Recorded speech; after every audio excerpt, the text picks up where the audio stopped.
જય શ્રી કૃષ્ણ સર્વે વૈષ્ણવોને। આજે આપણે પવિત્ર પુરુષોત્તમ માસની 8મા દિવસની વાર્તા કરીશું। સ્વર્ગ યાત્રા। એક પટેલ હતા। પ્રભુ કૃપાથી તેમને 4 પુત્ર હતા। બધા ખેતીવાડી કરીને ગુજરાન ચલાવે।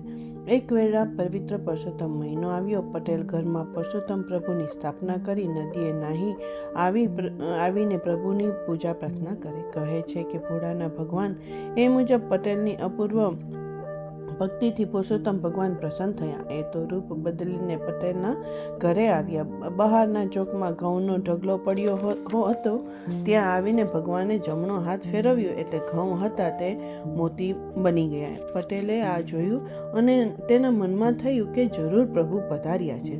તેથી તે તો નમી પડ્યો અને પગ પકડી વળગી પડ્યો। ભગવાને ઊભા કરી કહ્યું, હે ભક્ત, તારે વૈકુંઠ જવું હોય તો ચાલ મારી સાથે, જીવતે જીવત સ્વર્ગના દર્શન કરી લે।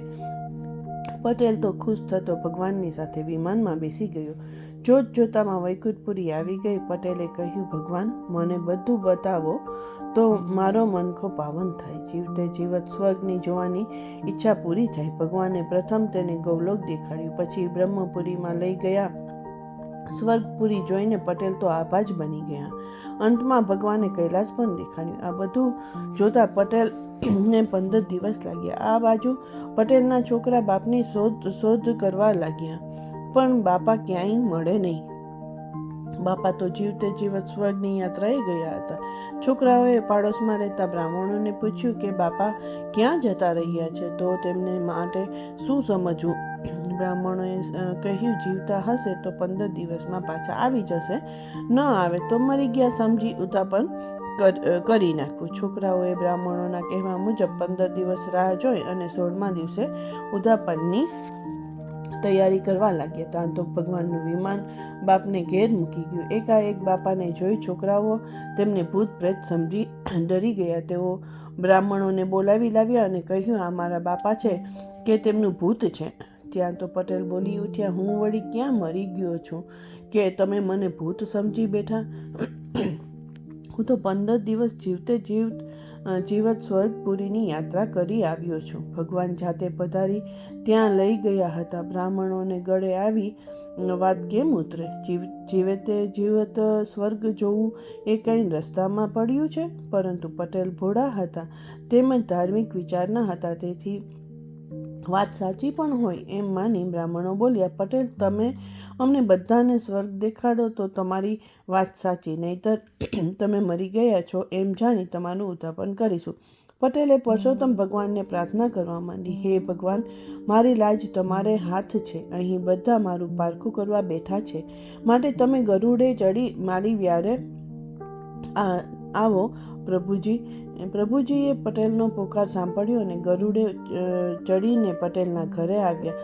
સાક્ષાત પ્રભુને પધારેલા જોઈ પટેલે કહ્યું, પ્રભુ, આ બધાને જીવતે જીવત સ્વર્ગની યાત્રા કરવી છે તો તેઓને લઈ ચાલો। ભગવાન હસીને બોલ્યા, જેની કરણી સારી હશે તેને સ્વર્ગની યાત્રા થશે। આમ કહી ભગવાન ગરુડને જમીનથી થોડો અધર રાખી પટેલને કહ્યું, ભક્ત, તમે ગરુડના પગ પકડી રાખો અને તમારા પગ બીજો પકડે। જેમ જેમ ગરુડ અધર જતું જાય તેમ તેમ એકમેકના પગ પકડીને લટકતા જજો। આવી રીતે ઉડીને બધા સ્વર્ગમાં આવી જશો। આવી રીતે 7 જણા ગરુડના સહારે એકબીજાના પગ પકડી આકાશમાં ઉડવા લાગ્યા। ગરુડ સરળ કરતું સ્વર્ગને રસ્તે જઈ રહ્યું હતું। એવામાં છેક નીચે લટકી રહેલા 2 બ્રાહ્મણોએ સૌથી ઉપર લટકી રહેલા પટેલને પૂછ્યું, પટેલ, સ્વર્ગમાં લાડવા મળશે કે નહીં? પટેલે કહ્યું, લાડવા તો ઘણાએ મળશે। બ્રાહ્મણો કહે, કેટલા લાડવા મળશે?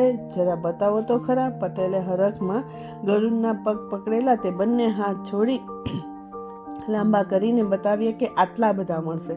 પણ પટેલે જેવા હાથ લાંબા કર્યા કે ધડધૂમ કરતા પટેલ સાથે બધાએ નીચે પટકાયા અને પડતાની સાથે જ મરી ગયા। પુણ્યના પ્રતાપ પટેલ એક જ જીવતા રહ્યા હતા। બધાને મરેલા જોઈ પટેલ આક્રંદ કરવા માંડ્યું, હે પ્રભુ, આ તો મારા હાથે બ્રહ્મ હત્યા થઈ કહેવાય, માટે તેઓને જીવતા કરો, નહીતર મારા માથે બ્રહ્મ હત્યાનો પાપ લાગશે।